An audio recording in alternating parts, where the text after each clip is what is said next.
Oh, hi. I am here in my new home and we're still getting everything set up, so I don't have too much to show you, just kind of a plain background back here. And I am slowly unpacking my stuff. Tomorrow I am flying out to El Paso to get everything that I had put in storage because I started the trip from there, so we'll be driving back with a whole new set of stuff to put away on Monday. But a debriefing of the trip, my Sue's picks. I just opened a bottle of wine from the Wines of San Juan winery. It's called Dolcetto. It's actually pretty dry. Very nice light wine.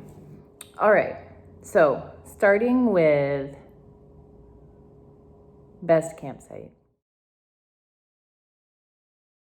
For best amenities like restrooms and dishwashing station, it was actually Bryce Canyon because for how cold it was there was hot water, and the dishwashing station was inside, so that was really helpful. And the campsite was not bad. Best setting is going to be tied. It's Lee's Ferry and Capitol Reef. Lee's Ferry, if you'll recall, when I got there, I was just like, wow, I love this view. You could see the Colorado River and the Vermilion Cliffs. And you had some privacy with kind of the metal walls where I put my tent. So that was a really nice and comfortable setting for the campsite. Capitol Reef was also really nice because the kind of creek was nearby, the orchard was nearby, and it was just, I don't know, it was just a really pretty setting. You could see the canyon walls and it wasn't overly crowded. You weren't on top of your neighbor, but it was still kind of neighborly. So most peaceful was Great Salt Plains. Unfortunately, the winds kind of obviously broke my tent along with my help. And so I didn't stay there for very long, but that lake was really nice. And even if the campsite had been full, I think that there would have been just a lot of opportunity to just relax with the water right there. But my overall pick for the best campgrounds was Lee's Ferry, I think. Okay, moving on to hikes. I did probably 19 at parks, national or state parks, and then I did a couple of shorter ones in Austin. So I'm not going to list them all, but I'll just do them kind of in categories.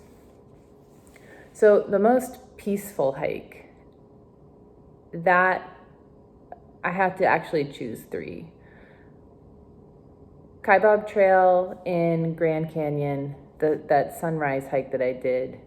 It was really peaceful, I think partly because I was the only one on the trail going down, and then I was basically the only one at the locations where I stayed to rest for sunrise. So the solitude that I got from going at that time of day made it a very peaceful hike. Lee's Ferry River Walk was also extremely peaceful. There weren't a lot of people around in that area in general, and it was just a very easy, I can't even remember if it was a half mile out, half mile back, or a mile out, mile back, but it was along the river and it was really nice. And then even though I only made it a quarter mile in Las Conchas in Jemez Recreation Area, or it might be on Valles Caldera National Preserve, Wildlife Preserve. Anyway, in that area, when in the Hike Hoppin' vlog post, I only made it about a quarter in, but that was a really peaceful hike. You're really like right along the river as you're walking, and it's a beautiful forest setting. Okay, the hike that was the most fun, obviously Cathedral Wash in, I think it was the Grand Canyon National Park, but I did it when I was at Lee's Ferry at Glen Canyon National Recreation Area. And that's the one where I was just kind of like bombing through this canyon to get out to the Colorado River, where I just kind of sat on a big rock for a while. But that was super, super fun. You're just kind of like climbing and lowering all through the rock, and giant rock all over. It was a very, very fun hike. Very cool. I think that was the word I kept saying. What a cool hike. Also, the rock hike at Capitol Reef, I think it was called the Rim Overlook Trail. That was really fun too. So as I said, I really like hiking on rock. So those two hikes were particularly my style. The hardest hikes were Kaibab Trail, just because of the steep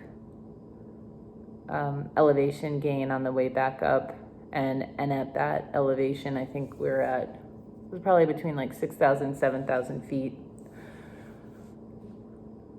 So that was hard, but doable. I mean, I wasn't like wrecked after that or anything. It was just the hardest of the ones I did on this trip.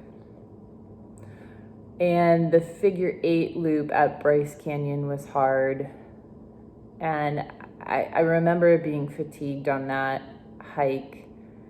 I think I was tired going into it. I hadn't slept well the night before, but it also had like a lot of ups and downs. And it was at an elevation of between 7,000 and 8,000 feet. So yeah, the elevation gain and loss and hiking at higher elevations are definitely going to make hikes harder. Best views on a hike. Angel's Landing, clearly. It's the most dangerous hike that I did. So I don't want to promote it too much, because you definitely need to consider your own risk assessments there. But the views are extremely gorgeous. Also, the views on the Kaibab Trail, once you go down a little bit into the canyons, it's really, really nice. And of course, Peekaboo Loop on the figure 8 trail at Bryce Canyon just blew me away. So the views on these hikes require effort, but they will, in my mind, they were worth it. I mean, they're just awe-inspiring, breathtaking, wonderful. Okay, so the best scenic views where you don't have to hike. There's several, actually. The Painted Desert, which I did very early on the second day, actually. That is a driving loop, so you just get out and walk to the scenic point. Navajo Point at Grand Canyon was my favorite overlook spot, and that's kind of that's just west of Desert View, which is the point that's furthest east on the drive there. Bryce Amphitheater, it will blow your mind. Again, another one where you just park and walk to the edge, like a 1/10 of a mile. Schaefer Canyon Overlook at Canyonlands National Park was just gorgeous. And I bet at sunset, I was there maybe around 3 p.m. I'm sure at sunset, or maybe an hour and a half before, it is just breathtaking. It was breathtaking when I saw it.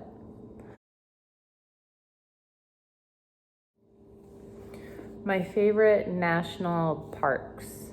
The most awe-inspiring of the national parks was the Grand Canyon. it was the first one of the trip and really just showed me kind of the expanse of what's possible with nature. I will say that it really wasn't until I did the kind of view hopping on the eastern side with Desert View, Navajo Point, I can't remember the names of the other ones right now, that I really was taken with it. You can easily get to Mather Point from the visitor center, but to be perfectly honest, I didn't enjoy that overlook. It wasn't until the next day when I went to those other vistas. So those are other ones where you don't have to do any hiking. You can just kind of vista hop at the Grand Canyon and just be blown away by the soft colors and the power of the river and the winds that have created this massive canyon. Most fun national park was Capitol Reef.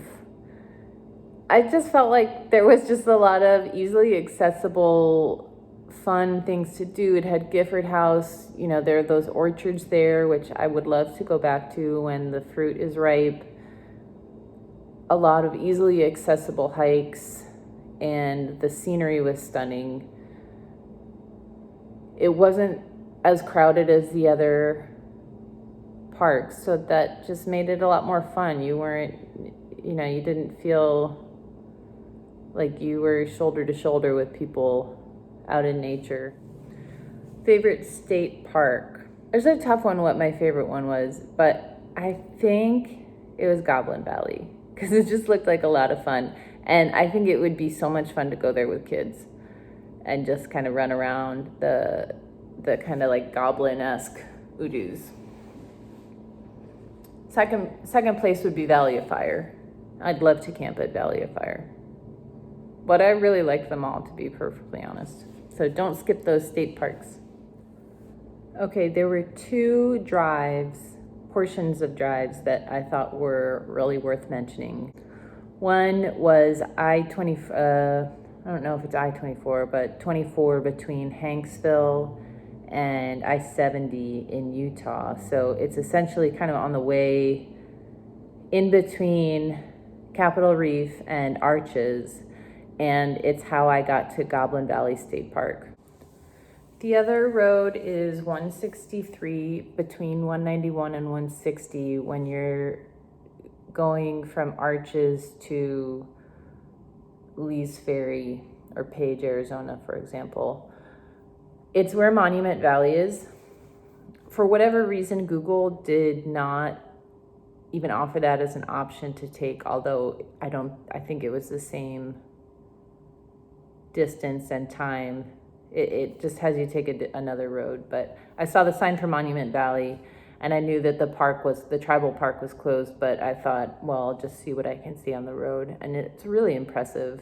As well as Monument Valley there's also a national, I can't remember what kind of land it is, but it's BLM run. So even if the tribal parks are closed, you can go and do dispersed camping on the BLM lands. And there are also monuments there. I'm going to figure out what the name is.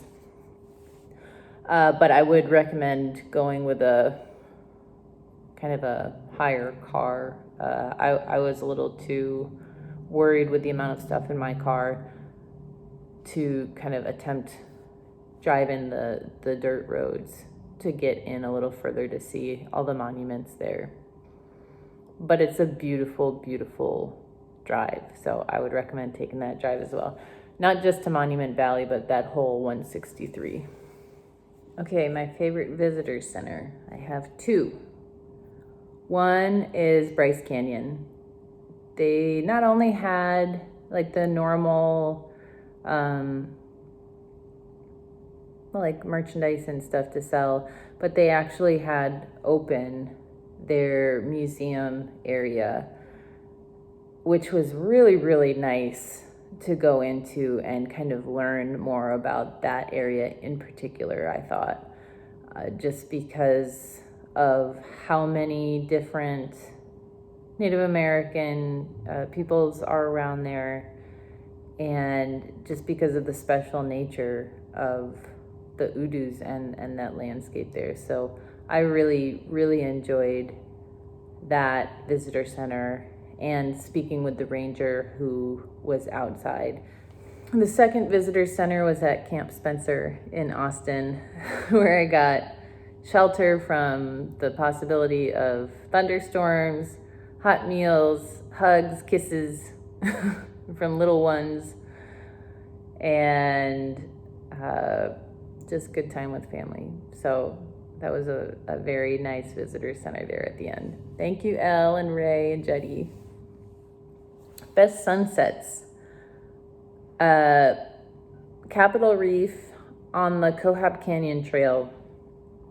That was gorgeous to watch that sunset on the canyon wall. Actually, Great Salt Plains had a really beautiful sunset as well on the water. Best camp meal. If you haven't guessed it, then I don't think you've watched my vlogs, because it has to be those sourdough pancakes. I hope you all said it with me. Sourdough pancakes. Best restaurant meal is Pizzicletta at the Dark Sky Brewing Company in Flagstaff. That pizza and those olives were so good. They were really, really good. Thinking about them now. And the beer there was really, really good. Best treat.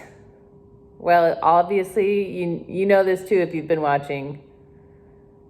The pies from Gifford House.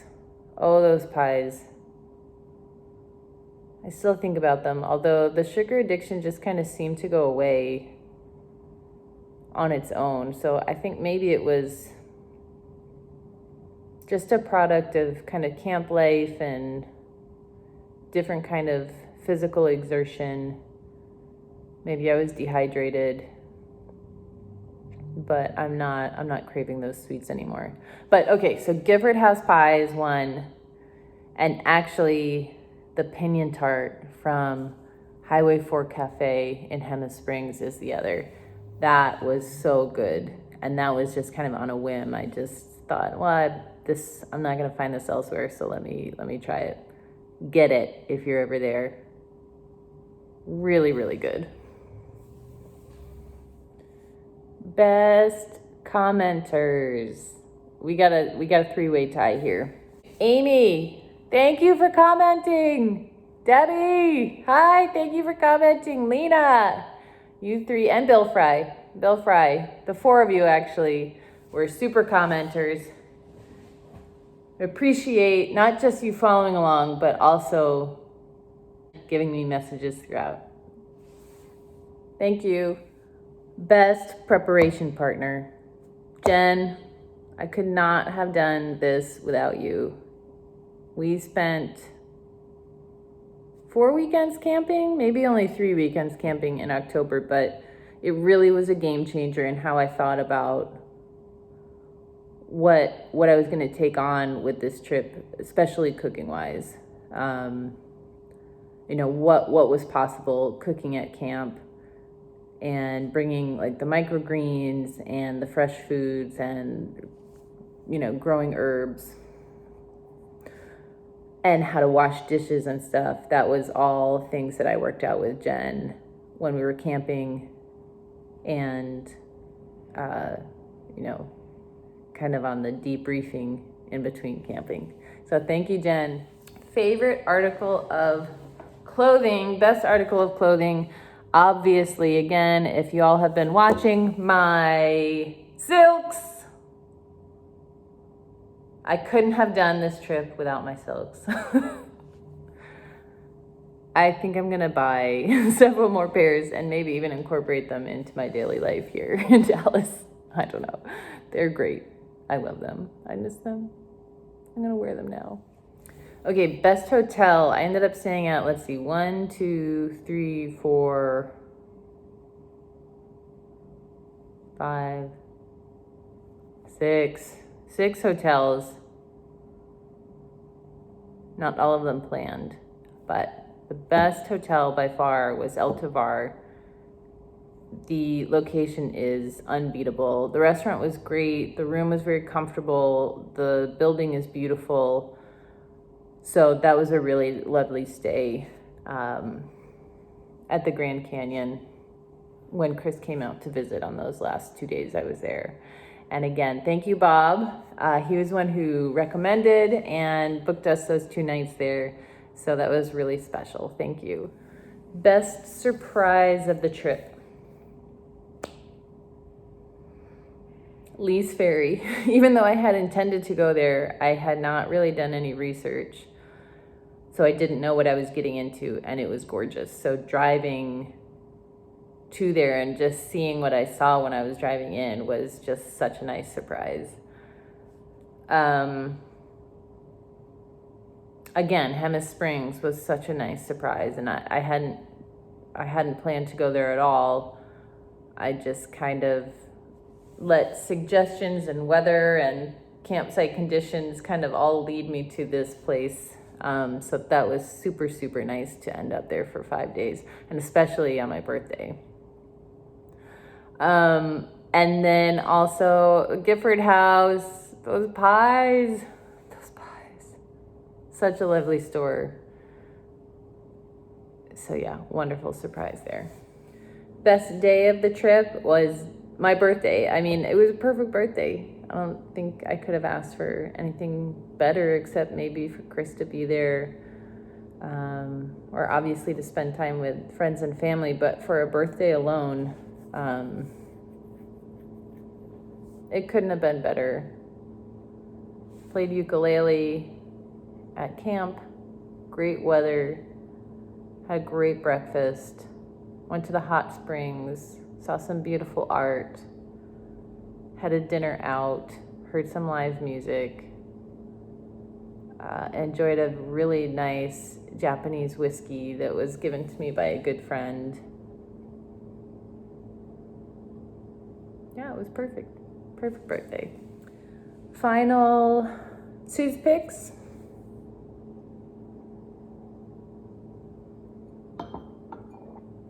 Favorite vlog post. Scrolling. It could be cold weather camping part 2 because I was just so happy waking up in the morning. And also I just thought it was funny showing you like how bundled up I was. It could also be Gifford House goodies because that was like in the deep throes of my sugar addiction and my hunger. So I was a little bit of a sugary mess at that point. I really liked digging for crystals because I like the scene that was captured on the camera when I was at the dig site. You know, my clothes were pretty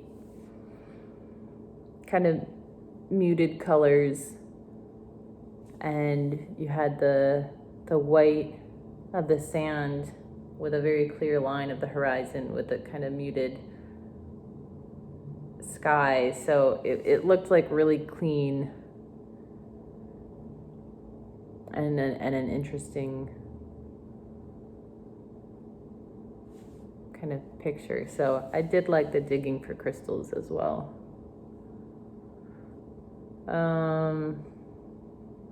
Big Fun at Camp Spencer. I like that one because Jody and I just had such a nice day playing around. I do also like putting up and taking down the tent in real time.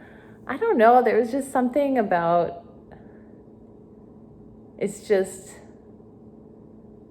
I felt like that showed you days. It showed you kind of how I was, you know, when I wasn't vlogging, and the pace of things when I wasn't vlogging. That's just kind of how the days went. If I had to do something, I just kind of went about it in a quiet way and just took care of the daily chores. So I really liked the real-time one, and I just thought I would share it with you because I know that a lot of us are working from home now, and maybe some of you who are watching are also working from home alone. So I titled it, the subtitle is A Quiet Work Companion, if in case you thought it was interesting just to kind of put it up while you're working and just kind of work alongside with me. But I don't know if anyone ever took it that way. Anyway, I thought that was kind of an interesting vlog post. And yeah, so I think those are my favorites. I don't know what your favorites are. If you are wondering what my pick for any other category that I might have missed, feel free to post in the comments and I'll respond. Okay, lastly, just kind of a quick lessons learned. If you're gonna do a big long trip like this and you're not used to that, I think there's gonna be some adjustment to the lifestyle. And I think that, I worked a desk job essentially prior to leaving for this trip.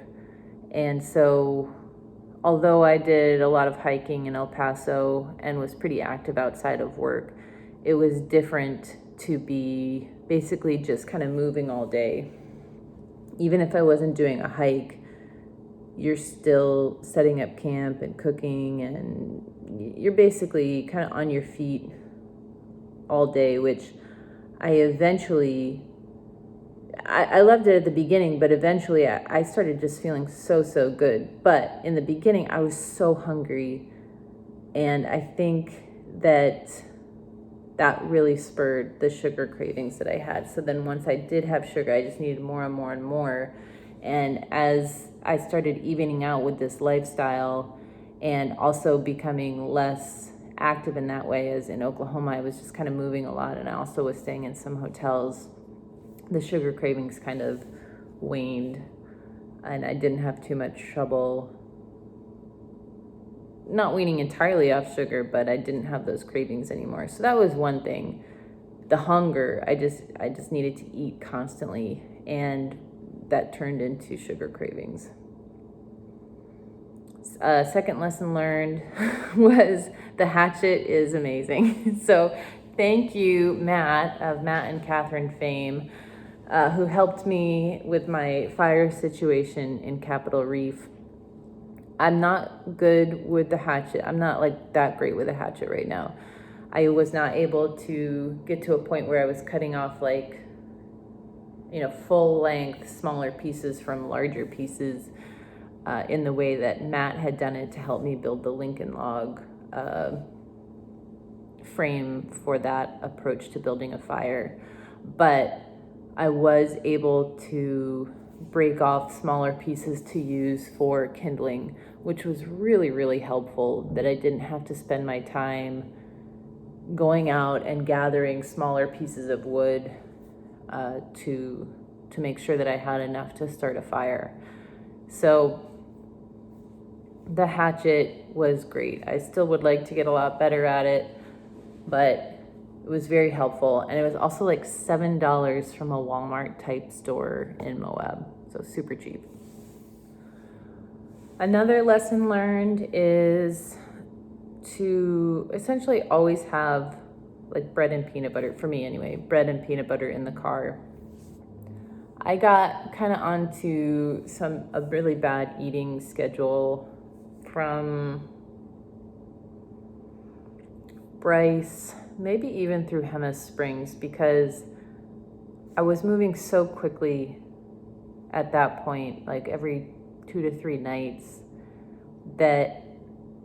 and they didn't all have kind of grocery stores nearby. So I didn't have, some easy lunch foods. So when I was driving, I was stopping at gas stations and getting some pretty nasty gas station food. And so I was feeling a little unhealthy through there. So making it a priority to have an easy lunch able to be made in the car, I think would have been helpful for me. In that same vein, that 2-2-3, moving 2 nights at Bryce, 2 nights at Capitol Reef, 3 nights at Arches, I would not do that again, at least not with the style of camping that I was looking to do. It was pretty exhausting. As a single person who wanted to cook and who was basically smack dab in the middle of a 6-week trip, that was too quick to be the person setting everything up, doing everything by myself, and driving. So I wish I had maybe 4 nights at each place, honestly, 4 to 5 nights. That would have extended the trip by a week, I guess, but it just realize how quick that is. I think I touched on that in the microgreens vlog post, but moving quickly is more tiring. Moving quickly is more tiring than you might imagine when you're already at full energy, thinking ahead and planning out. So give yourself a cushion, definitely. Oh yeah, I was also going to be really cute and cheeky and say that the best drive was actually the drive to Dallas to start my new life with Chris. But I can't even with that one. That was the worst drive. That was a terrible, terrible drive. I don't think generally even it's that scenic, but the hail and the pouring rain, oh my gosh, it was terrible. It was a terrible drive, but it's so nice to be here. And we're getting our apartment set up, and it's a new chapter. And I also would do another trip like this again if anyone wants to do it. But in the meantime, until I start planning again, I am very happy to be here with Chris. We had a lovely dinner out and just starting our new home here. So I leave you here for real. And if I ever think that there is another 6 weeks of my life that is worth sharing in this way, then I will keep you all posted. But once again, thank you for joining me.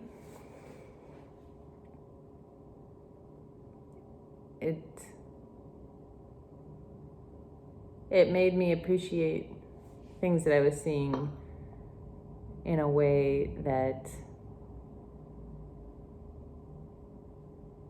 was energizing, so that I could share it all with you. Cheers, everyone.